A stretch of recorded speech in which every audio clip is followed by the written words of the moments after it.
So what happens when your hero needs to be the only one on the road during the zombie apocalypse, but you can't afford to shut down Main Street for the shoot?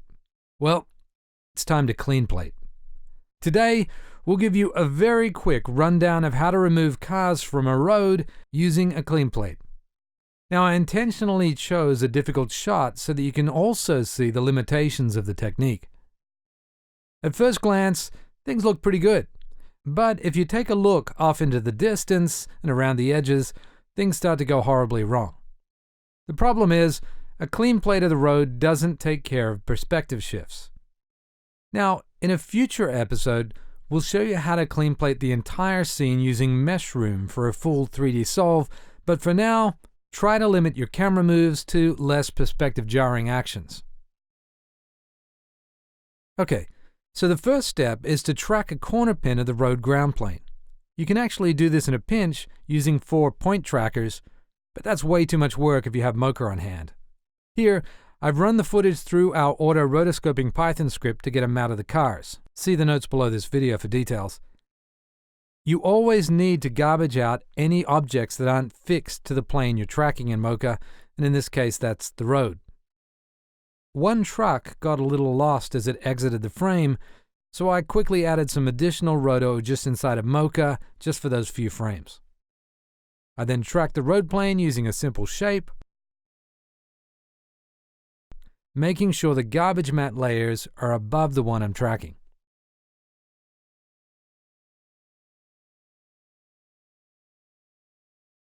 Now once that's done, use the adjustment tools to compensate for any drift by picking some points at the extreme corners of the plane you're tracking. In this case, the last frame of the shot has the least visible amount of road, so I'll choose features there.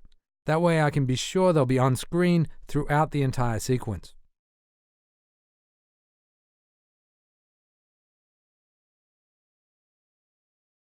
I'll set this as the master frame and then scrub to the start of the timeline and realign anywhere they drift.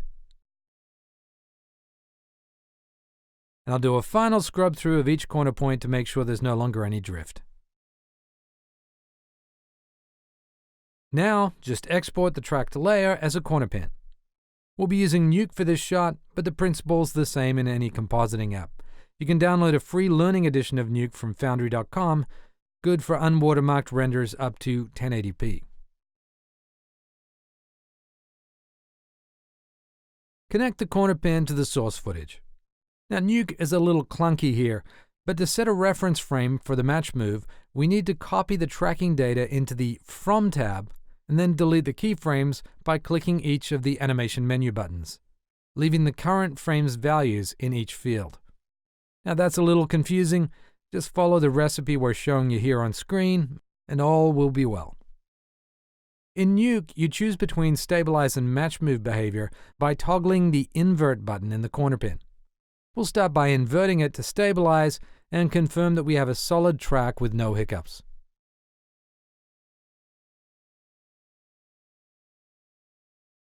Next, we connect our footage to a paint node and pick a couple of freeze frames to use as a clone source.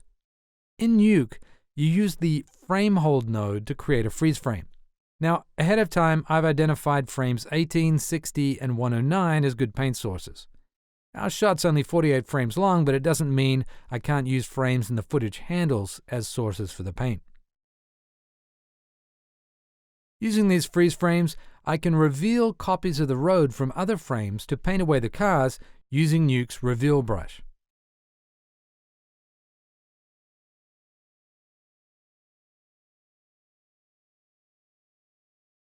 Anywhere I can't get good empty road, I can just clone using the clone brush.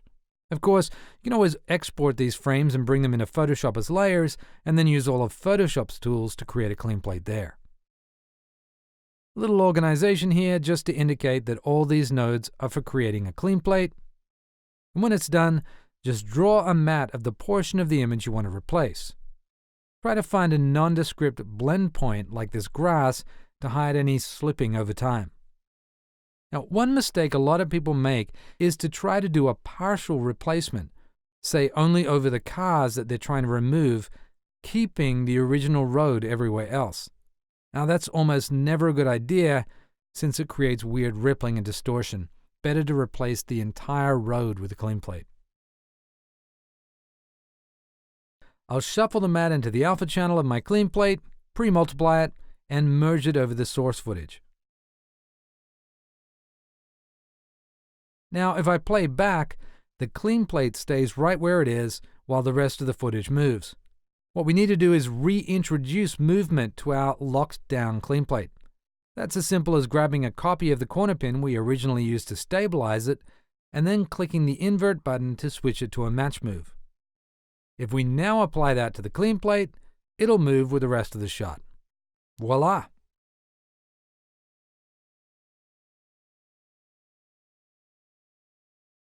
There are a few cars leaking through from the source plate, so I'll turn on keyframe ripple editing in my RotoPaint node and tweak the edges of the matte.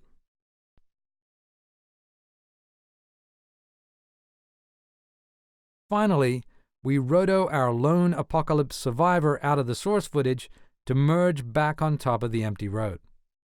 I'll blur the roto matte a little just to make a better blend out of my lazy roto work. Now, this is far from finished, obviously. My roto's sloppy, and as mentioned up front, there are all the weird artifacts on the horizon. Now, you can try creating multiple tracks for each plane of perspective, but really, for a shot with this much perspective shift, you need to use a 3D camera track and build the core geometry of the scene out for the projection. Stay tuned for a much more detailed tutorial on that process. For now, I'll settle for an extra clean plate on the horizon to kill off the remaining car movement. A little stretchy, but no one should notice once it's off in the distant background of the shot. That's it for now. See you next time. And remember, if you have an impossible shot you want us to cover, ping us at help@moviola.com. Bye now.